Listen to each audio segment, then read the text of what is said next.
question now, the reason I raised interregnum is rhetoric. I think it was raised by Prof. Sihanya.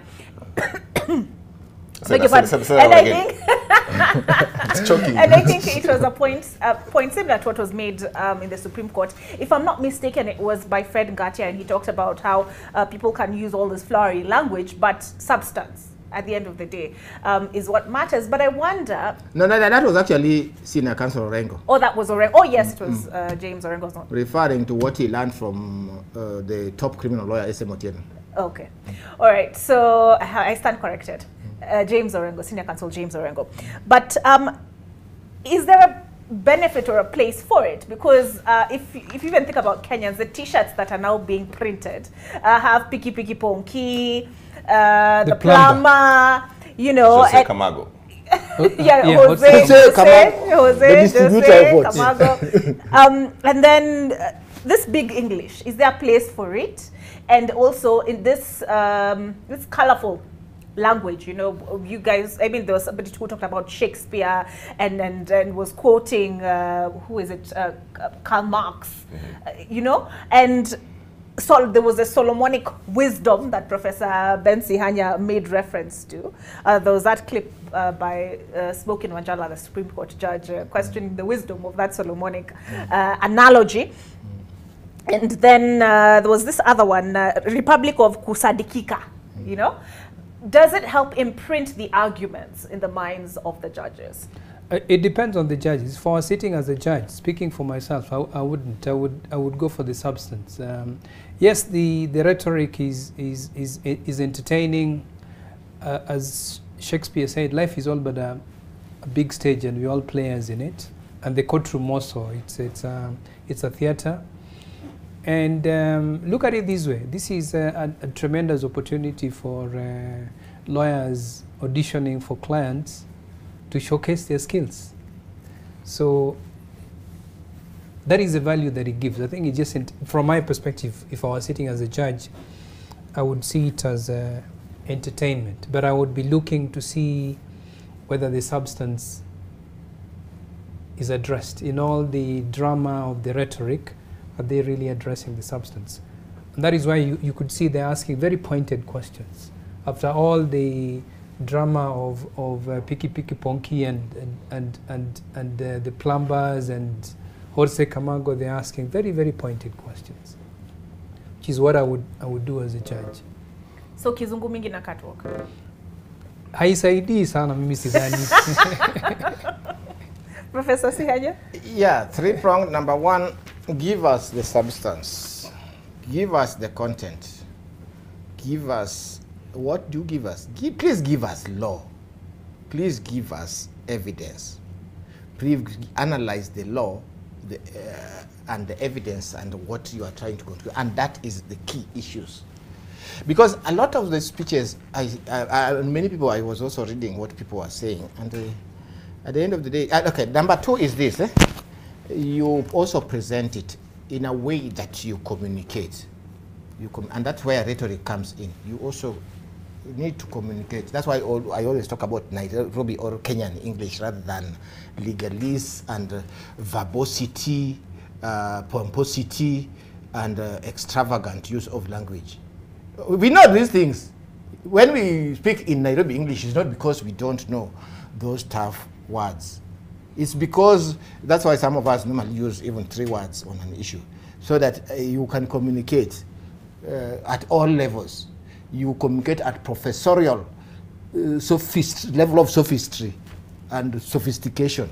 You operate at the level of those who have read about is and was, as Achebe would say in longer T's.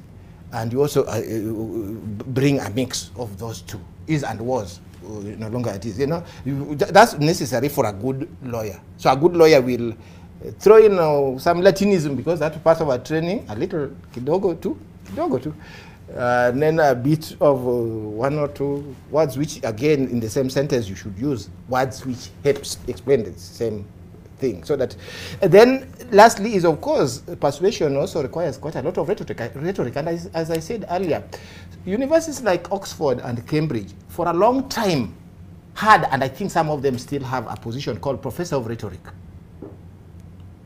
people like Cicero were just people read Shakespeare, for example, Mark Antony. You see Mark Antony, you see Brutus, etc. And then they are coming and to say that, you know, hey, Romans, countrymen, I've come here, I've not come to praise Caesar, but to mourn him. The evil that men do live after them, the good is interred with their bones when they die. So be it with Caesar. And he quickly sways people who had already supported the people who had killed Caesar. So rhetoric has a place in our law, in our politics, in our courtroom, but it must be measured. There must be a balance. And you must be three things. You must be good at your classics. Kenya was colonized by the British. So we are expected to know a bit of like English literature. We have to know something about the Bible and the Quran and the Hindu text, the Gita. You have to know something about it and apply it a bit. It's not too much. And be careful about your analogies. Sometimes you give analogies, extended analogy, then when you are asked, but have you really considered what King Solomon did? And what were the facts of the King Solomon? Okay. So be careful. You apply those analogies in a very limited sense, because if you apply it extensively, it will become absurd to your own case. So that's why the balance. And of course, for me, I always work from the classics, because we are familiar with classics like Karl Marx and Shakespeare. We are also familiar with Afrocentric, what I call Afro-Kenyan. Quote for us, the Achebes, the Ngugi wa Thiong'os, the Francis Davis Imbuga, in Aminata, in Betrayal in the City. Jasper, present, sir. Justice, absent. Justice is absent in Kafira, but Jasper is present. Which we also relate with and have a combination of these. Because some of us think that if you quote Shakespeare, then you are very, very learned. And you don't quote Achebe and Ngugi and Makgoye and Lastly, Professor Tieno Dhiembo wrote a very powerful book on SM Otieno. Professor Tieno Dhiembo, and he's a professor of history, was a professor of history, died in 2009. One of the most intelligent human beings. And they wrote the book on SM Otieno in a way that they explained the SM Otieno problem better than most lawyers have done, including the fact that Wambui is seen, and I personally see her as a warrior to help correct certain injustices that really put the women as just putting flowers on graves.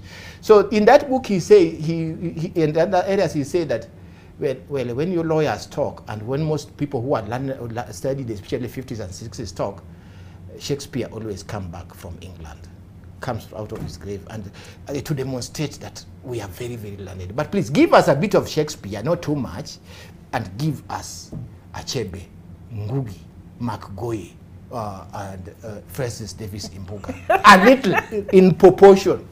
And how they apply to our presidential election petition. Prof, if I didn't know better, I would say you need to be a professor of rhetoric.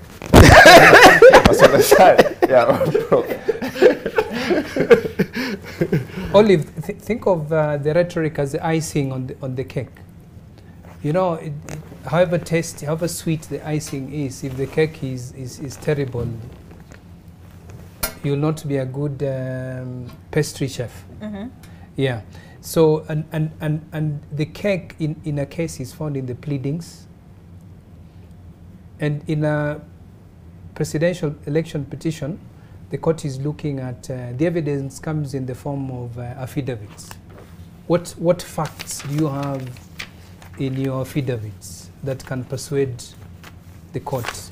So yes, I mean, speak in a flowery language by all means, but you must get your pleadings right.